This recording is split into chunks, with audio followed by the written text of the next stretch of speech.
Bienvenidos a Frecuencia UH. Les saluda Adrián Gutiérrez desde el estudio de radio de la U. Detrás de cámara nos acompaña Karina Ruiz, Marco Brenes y su servidor. Y con ustedes en cámara, Marianela Salazar, junto a nuestro invitado de hoy, Rubén Fallas. En este video podcast hablaremos sobre actividades de extensión de la Escuela de Ingeniería Informática. Mari, adelante.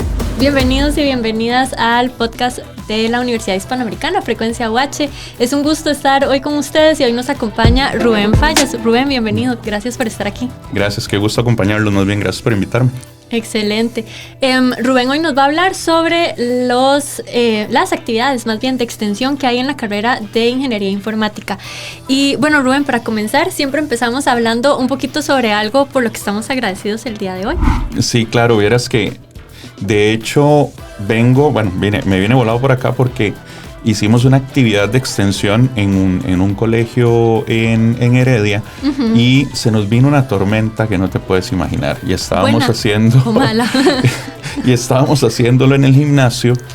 Y no se escuchaba muy bien, ¿verdad? Entonces lo que hicimos fue juntar a todos los estudiantes. Teníamos alrededor de 300 y resto de estudiantes.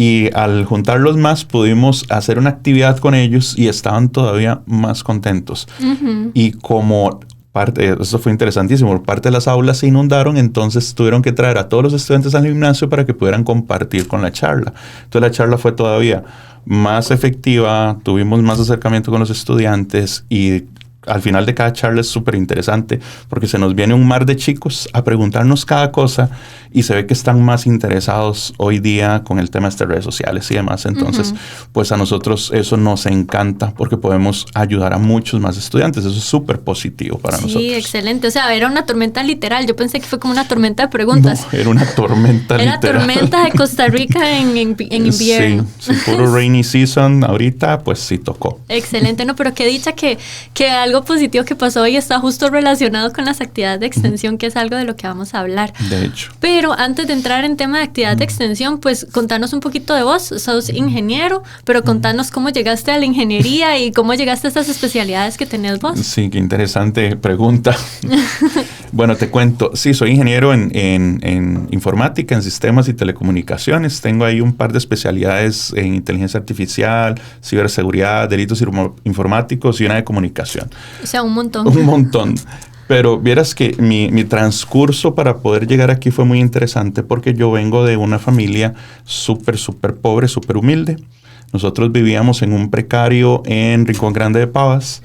Y recuerdo que yo tenía que caminar alrededor de 45 minutos para poder llegar a mi escuela. De hecho, fue algo bien interesante porque la semana pasada encontré a mi niña de la escuela. ¿En serio? Que me llamó para que nos viéramos. Tenía 36 años de no verla. Eso siempre genera como nostalgias, ¿verdad? Demasiado, porque esa señora me marcó. Ajá. Esa señora hizo de mí lo que soy hoy día.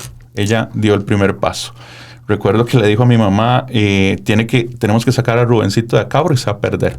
Mi mamá, en su poco conocimiento, ¿verdad? Porque mi mamá no terminó la escuela, dice, este chico debe ser un demonio mínimo, ¿verdad? Porque están diciendo que se cambie. Y ella, la niña Carmen, le dijo, no, es que él es demasiado brillante, necesitamos sacarlo de acá. Y me becaron la escuela, yo pasé becado la escuela, pasé becado el colegio.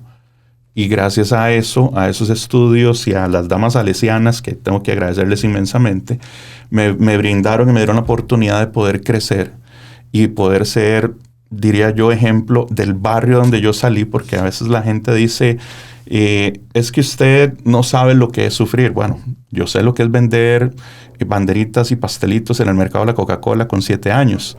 Y trabajar en las noches, estudiar, trabajar, limpiar.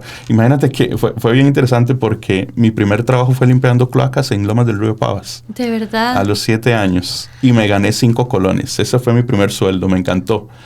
Y eso me marcó el poder saber que cuesta ganarse las cosas. Y aunque mi papá mensajero, mi mamá limpiaba casas, ellos siempre me decían, por más poco que tengamos, siempre tenemos que agradecerle a Dios por todas las bendiciones que nos da. Sí, o sea, ese pensamiento como claro, positivo, qué fuerte, ¿verdad? Y vieras que ellos siempre les he dicho, yo tengo que agradecerle inmensamente a mis papás porque siempre he pensado que la educación inicia desde casa. Sí. Y de hecho es una de mis frases. Yo le digo a mis estudiantes y cuando doy charlas, recuerden que aunque la academia es la segunda casa, tenemos que entender que la casa es la primera escuela. Y ahí es donde aprendemos valores y todas estas cosas. Bendito Dios que tuve la oportunidad de tener los padres que tuve o que tengo a mi mamita todavía con vida y ella me permitió y me ha hecho entender lo importante que es ayudar a los demás, porque si la niña Carmen en ese momento y todas las personas que a través del tiempo, desde que yo inicié hasta el día de hoy, no hubiesen estado a mi lado apoyándome, no sería la persona que soy hoy día. Obviamente todo tiene no todo es color de rosa, ¿verdad? Tienes el tema de que estás en una escuela donde hay gente de mucho dinero y este es el niño pobre, entonces tratémoslo mal en el colegio y todos estos temas. Pero si tienes la disposición, tenés la valentía y tenés tus metas fijadas y sabes a qué es lo que quieres llegar, pues lo vas a conseguir. Y eso yo siempre se lo digo a mis estudiantes. Muchos estudiantes, cuando yo les pregunto 4 cosas. Necesito saber su nombre completo. Como la primera semana de clases. Correcto, el primer día de clases, su nombre completo. Porque están estudiando ingeniería en informática. O sea, ¿por qué les gusta esto? ¿Dónde viven? ¿Okay? ¿Y cuál es su propósito? ¿Qué es lo que quieren hacer ustedes? Y muchos me dicen, uy, profesor, qué vergüenza, es que yo soy de Guararí. Uy, profesor, qué vergüenza, es que yo... ¿Y acaso el lugar te define? Exacto. El lugar nunca nos va a definir. Y cuando ustedes triunfen, las personas de ese lugar donde ustedes están los van a ver como un ejemplo para salir adelante. Sí. Y eso va a marcar a la comunidad, va a marcar a las personas. Y algo muy importante es que nunca se olviden de dónde son, de dónde vienen y para dónde van, porque eso va a definir el rumbo de su vida, siempre, en todo momento, y el de su familia y el de la gente que ustedes vayan a marcar. Sí, verdad, es encontrar ejemplos en la comunidad en la que uno está, independientemente cuál sea esa comunidad, que a uno lo motiven a hacer más o a hacer cosas que uno de otra forma tal vez cree que no se pueden hacer, siempre es muy valioso. Entonces estoy segura que vos sí sos ejemplo para muchas personas que te ven. Tengo como muchas consultas porque es una trayectoria muy, digamos, muy inusual con otras personas que hemos tenido en el podcast. Vos estando ahí, o sea, esta profesora o la niña, digamos, la niña Carmen. La niña Carmen. Sí, mi mamá era la niña Grace, mi mamá también es maestra de primaria. Entonces la niña Carmen te vio como con esa capacidad de dar más y ¿cómo es que... ¿Cómo lo detectas? Sí, cómo la profe lo detecta y también cómo es que tus papás dicen, bueno, está bien, hagamos esta cosa diferente, porque ellos pudieron haber dicho, no, tal vez era un esfuerzo que no estaban listos para realizar o que no estaba en sus medios, pero ¿cómo es que funciona el plan de la niña Carmen? Fue muy interesante porque ella le cuenta a mi mamá que yo termino muy rápido todo y me aburro. Entonces, al yo estarme aburriendo, ella me tomaba a mí y me ponía a ayudarle a los compañeros que tenían problemas, digamos, haciendo sus cosas. Te estoy hablando de primer grado de escuela, 1986, imagínate. En un galerón donde estaban los 6 grupos divididos por... las cortinas eran sábanas que prestaban las familias para dividir a los 6 grupos de primero a sexto. ¿Y tenían un profe en cada grupo? Era un profe en cada grupo. Ajá. Nada más que divididos en ese galerón por sábanas. Sí, o sea, ahí todos escuchaban de un lado a otro y los niños se pasaban de un lado a otro. De hecho, la niña me enseña una foto que me dice, mira, te tengo un regalo, y me enseña una foto y yo no puedo creerlo. Ahora que la viste. Sí, me enseñó la foto del galerón y yo, ay, mira, sí, esa era la escuela. No puede ser. Cuando ella le dice a mi mamá, hay que hacer algo, y ella le dice, a mí me van a trasladar de escuela, me van a mover a otra escuela. Me encantaría que él se mueva para esa escuela. Mi mamá, con su poco conocimiento, pero tan sabia, le dice, si se llevan a mi hija también. Excelente. O sea, eso te iba a preguntar. ¿Vos tenés hermanos? Una hermana. Ajá. Sí, y nos llevaron a los 2. Obvio. Ese es amor de madre, digamos, que dice, ok, aquí sí, claro, si él va, ella también tiene que ir. Y vieras que súper bien. A mi hermana siempre le gustó mucho el estudio. Entonces ya cuando entramos al colegio, a ella no la siguieron becando. A mí me siguieron becando durante todo el cole. Y me fue de maravilla. Gracias a Dios me fue muy bien en el colegio y demás. Era un poco complicado el tema de la matemática conmigo, primero, por ciertas situaciones. La matemática. Sí. Pero vos sos ingeniero. Sí. Te voy a contar que en el cole, que eso es lo que yo le digo a los chicos, es que hay mucha mate. Le digo, cuando ustedes entran a la U, la matemática la van a ver de una manera diferente. Sí, es algo que uno usa, claro, que uno come, digamos. Y los profes te explican muchísimo mejor. Si a mí me hubiesen explicado la mate como me lo explicaron en la U, en la escuela o en el colegio, bueno, digo yo, en el colegio más bien, nadie hubiese tenido problemas con la matemática. Uh-huh. La matemática en realidad es muy sencilla. Verás que cuando yo empecé a dar clases, empecé a buscar diferentes métodos que utilizan, bueno, en Estados Unidos, acá en Costa Rica, para poder enseñarle a los estudiantes de una manera más sencilla. Como más tangible. Claro, y más interactiva. Pero en el cole tuyo no era así, digamos. No, tenía dos profes muy buenos de mate, don Alfredo y doña Elizabeth Palma, buenísimos, pero igual la mate nunca fue muy fuerte en el cole. Entrando a la U fue una cosa completamente diferente. ¿Y no hubo problemas con tu beca porque no te iba bien en mate o iban manteniendo ahí? De hecho, fue bastante interesante porque fui cuadro de honor los 5 años del cole. No te iba mal en el mate, entonces. No, claro, me iba mal en mate porque yo estaba acostumbrado a que mis notas fueran siempre arriba de 90, por ejemplo. Pero mate, yo lo andaba de 80, 85, una cosa así. Entonces sí me sentía mal porque el tema era, yo pierdo la beca, entonces no me van a... Eso es sumamente estresante. Claro. Yo también tuve beca, digamos, en el colegio. Mis papás los dos son profesores. Cuando yo entré a la escuela, mi papá empezó a dar clases en un colegio privado. Entonces, a mí me empiezan a becar varios años después, digamos. Yo me regresé a un colegio público un año, hice primero un colegio público, luego en una escuela pública, luego regresé a un colegio, digamos, al colegio privado ya con beca completa porque papi estuvo ahí. Y eso es sumamente estresante, la idea de que uno podría perder la beca, porque cuando mi papá sale de ahí, yo tenía beca porque él existía. Cuando él sale de ahí y me dicen, usted tiene que mantener estas notas, o si no, pierdes básicamente su comunidad, porque ya en ese momento uno hizo amistades y demás. Eso era algo que yo recuerdo que estaba presente en mi mente, como tengo que mantener esta nota. Cierto. Y yo calculaba mis promedios y todo, y eso es un estrés adicional en un estudiante becado. Sí, imagínate que a mí me daban el dinero de los pases para ir de Rincón Grande Pavas hasta el colegio, y también pues me daban servicio comedor, me daban uniforme y demás. Beca completa. Beca completa, súper bien, pero después digamos, yo salía del cole, iba a trabajar al Costa Rica Tennis Club. Yo era lo que le dicen ahora caddy, que juntaba bolas ahí de tenis. Trabajé en el restaurante lavando platos, y con eso pagábamos cierta parte también porque no todo me lo daban, ¿verdad? Aunque... No, y hay muchísimos gastos que una beca no cubre. Yo ahora en retrospectiva entiendo, digamos, el esfuerzo que mis papás tienen que haber hecho para que yo fuera a todas las giras académicas, porque tu beca cubre una mensualidad, pero la gira es algo aparte. O para que incluso yo pudiera ir a una fiesta de cumpleaños de un compañero, una compañera, que no eran como un montón.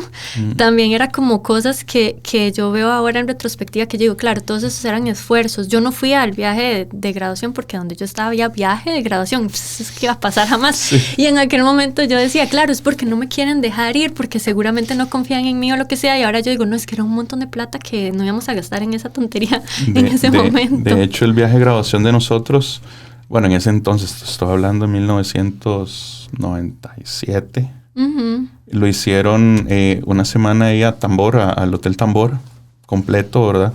Y eso, de mi mamá obviamente, ni mis papás, ni con lo que yo ganaba lo íbamos a pagar nunca. Varios de los padres de familia costearon parte del viaje y me pagaron todo a mí. Qué increíble, o sea, tenías carisma, porque para que otra gente se haya apuntado a pagarte a hacer el viaje, vos tenías carisma entonces. Antes le decían a eso bombetismo, pero sí, digamos que sí, a mí me encantaba todo lo que era...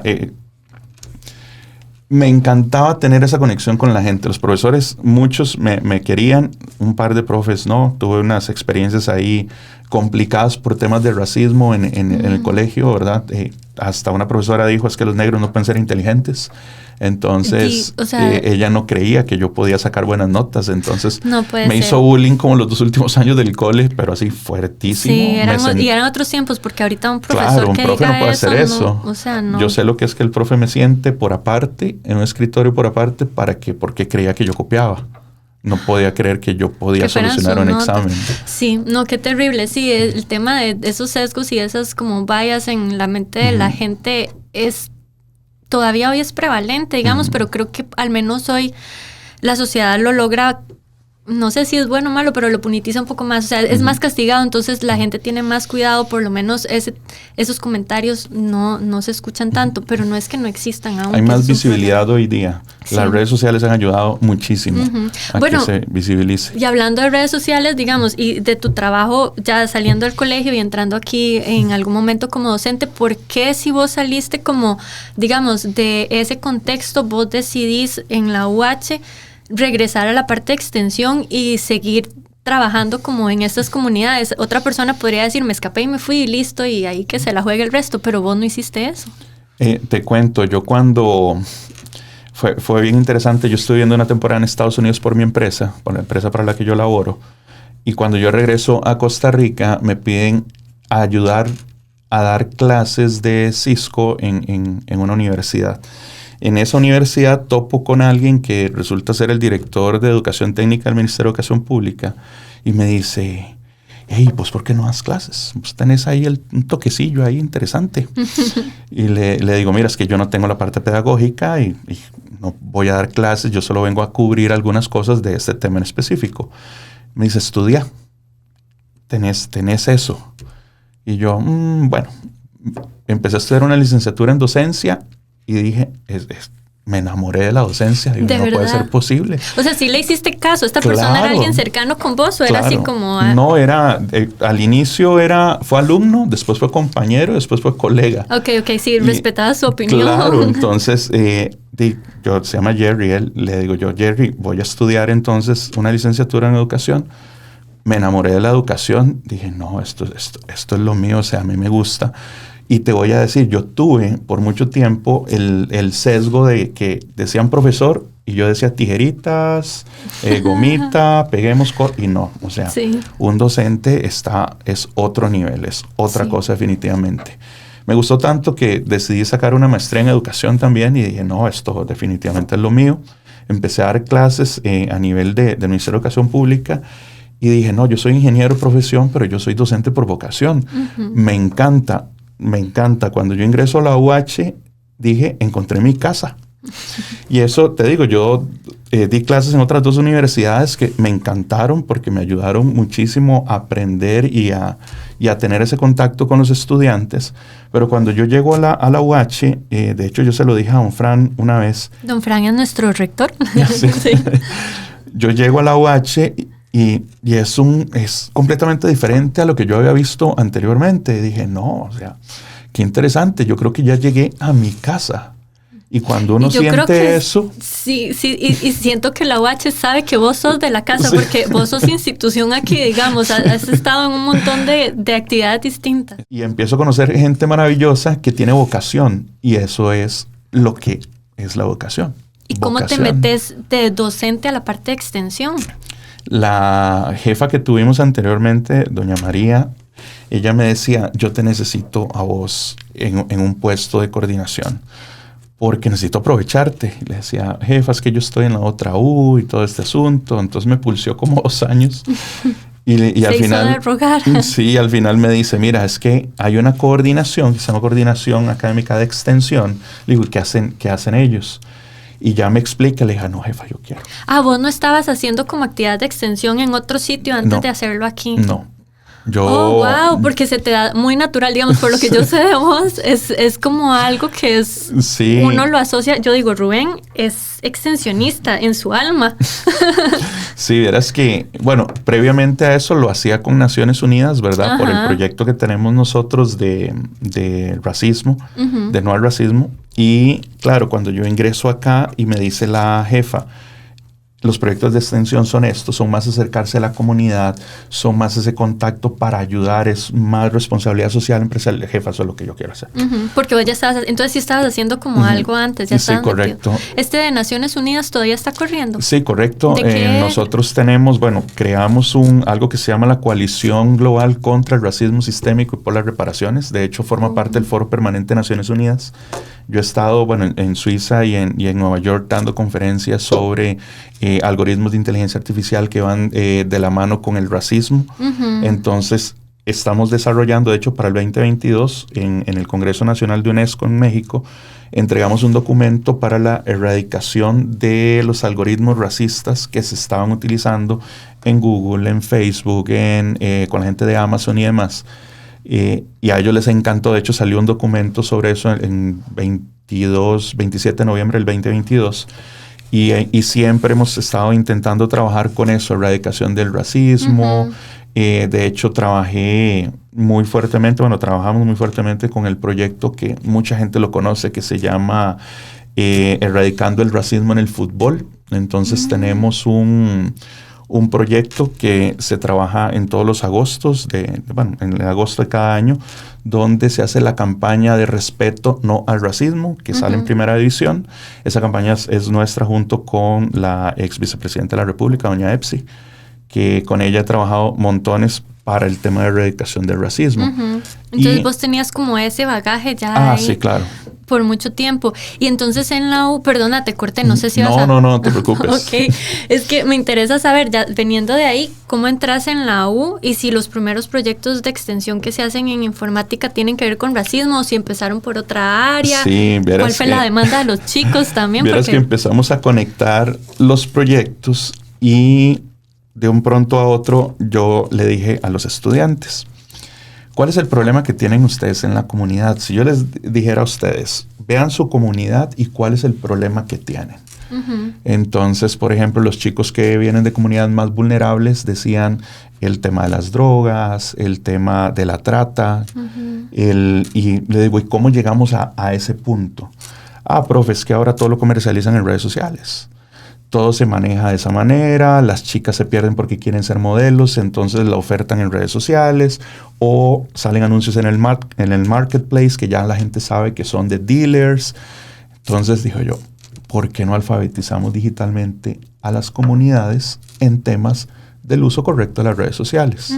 Que ese es uno de los proyectos más fuertes de la carrera. De hecho, ahí nace el proyecto que se llama Viviendo Positivamente, que es de alfabetización digital, pero no solamente en la parte técnica, sino ver la parte integral.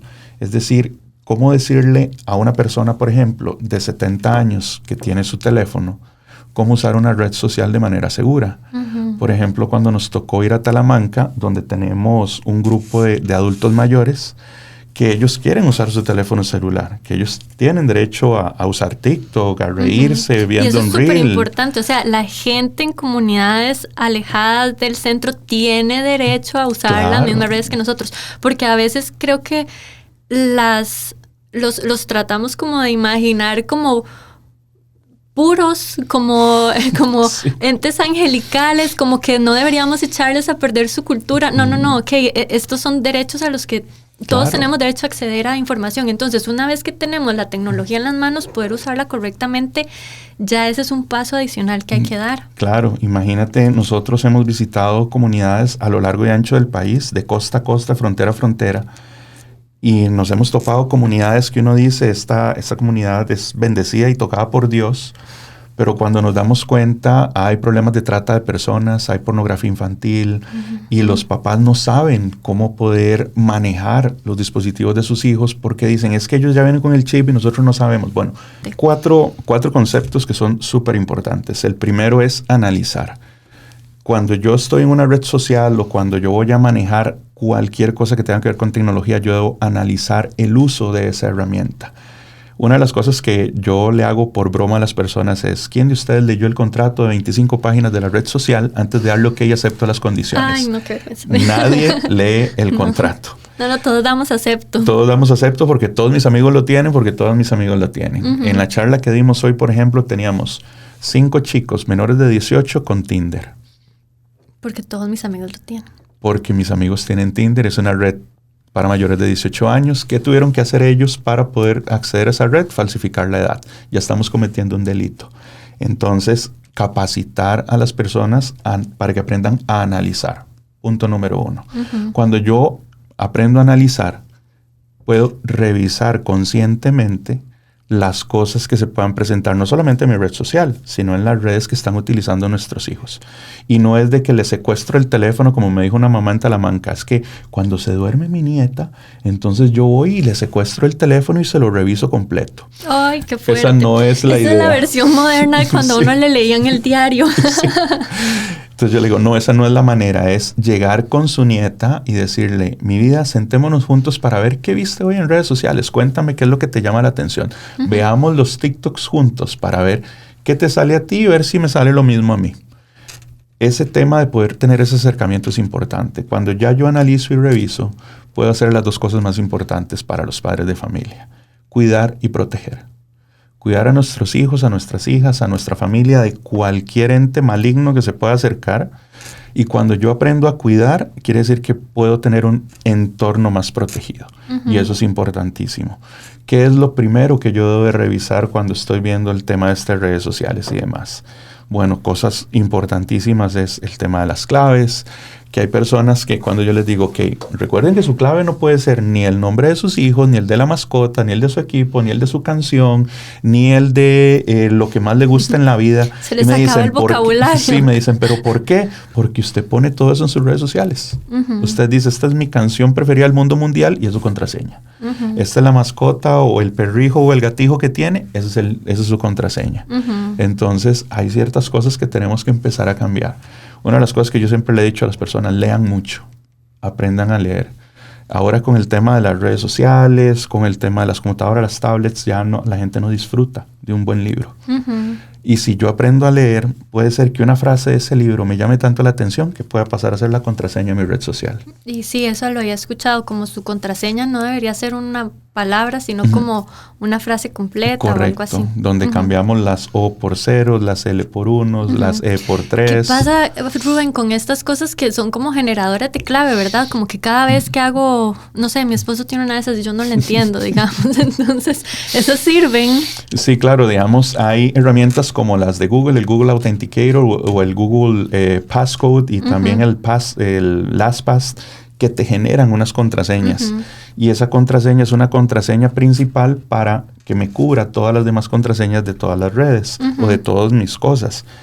Siempre es muy importante no usar la misma contraseña para todo. Me he topado personas que su contraseña de Facebook es la contraseña de Gmail, es la contraseña del banco, es la contraseña de todo. Y le roban esa contraseña y se perdió todo. Entonces, como pensar en eso, en tener como contraseñas diversificadas. Y los autenticadores, esos como los de Google, son espectaculares. Buenos. Bueno, eso es bueno saberlo. Lo que llamamos nosotros MFA o Multifactor Authentication, que eso es muy importante que todos lo tengan. Voy a hacer el esfuerzo, lo prometo. Rubén, y pensando en el tema de extensión, bueno, ustedes dan estas charlas en diferentes comunidades. Sé que han andado por todo lado, han andado por todo el país con las charlas de Viviendo Positivamente. Los estudiantes, si ahorita nos está escuchando un estudiante de informática, ¿qué puede hacer como para apuntarse en un proyecto de este tipo donde desde su carrera puede aportarle a comunidades información que van a impactarlos de verdad positivamente? Uy, súper genial. Imagínate que hace un mes exactamente, eso fue el lunes 7 de abril, tuvimos una actividad del proyecto Viviendo Positivamente donde se nos unió psicología. Estaba Aaron con nosotros para poder cubrirnos algunos temas con las personas de esa comunidad. Aaron es el director de psicología. También se nos unieron dos chicas, una de tecnología y una de educación, que estuvo con nosotros trabajando ese día para poder darle un poco más a la comunidad, no solo la parte técnica, sino también la parte emocional. Y no es el tema de que yo necesito saber algo de psicología o de sociología, sino es ver cuando una persona, una de esas mamás y esos papás que estuvieron, tuvimos 400 personas en ese día, verlos llorando por una situación que se mencionó y que llegue la niña de educación o la niña de tecnología y les diga, señora, no se preocupe, aquí estamos para darle palabras de aliento. Esos son los números a los que usted puede llamar porque el proyecto no es solamente Universidad Hispanoamericana. Gracias a Dios, la U tiene tan buen nombre que se nos acercaron otras entidades como el PANI, como OIJ, Fiscalía, Ministerio de Salud, los IRAIS, los ILAIS, para poder trabajar no solamente el tema de alfabetización digital, sino erradicar una de las cosas que yo considero que es el cáncer hoy en día de la sociedad, que es el ciberbullying. Entonces trabajamos mucho el tema de erradicación de ciberbullying, el bullying y también el tema del suicidio infantojuvenil. Sí, entonces, qué bueno saber que hay como este tipo de proyectos donde los chicos se pueden apuntar. Si son estudiantes de informática, busquen a Rubén Fallas, para que también vos les puedes contar ahí qué proyectos nuevos vienen. Ya escucharon que este año hay 12 de estas charlas programadas exactamente en todo el país. Entonces, todo el país, literalmente. Se pueden apuntar también para ese tipo de actividades. Como, digamos, testimonio mío, yo sé que las actividades que vos haces han jalado muchísima gente, porque hemos visto los números, digamos, desde el área administrativa que yo veo, y son proyectos entonces que efectivamente están impactando comunidad mucho. Muchas gracias por habernos acompañado, Rubén, y contarnos sobre estos temas. No sé si para cerrar, ¿querés hacerle una recomendación a la gente que nos está escuchando? Usualmente recomendamos libros, videos, restaurantes, lo que quieras recomendar. Me encantaría recomendarles un libro y una canción. Uh-huh. Hay un libro Julio Verne es uno de mis autores preferidos. Hay un libro que se llama Miguel Strogoff, que es la historia de un zar en la guerra tártara, que ese libro es otro nivel.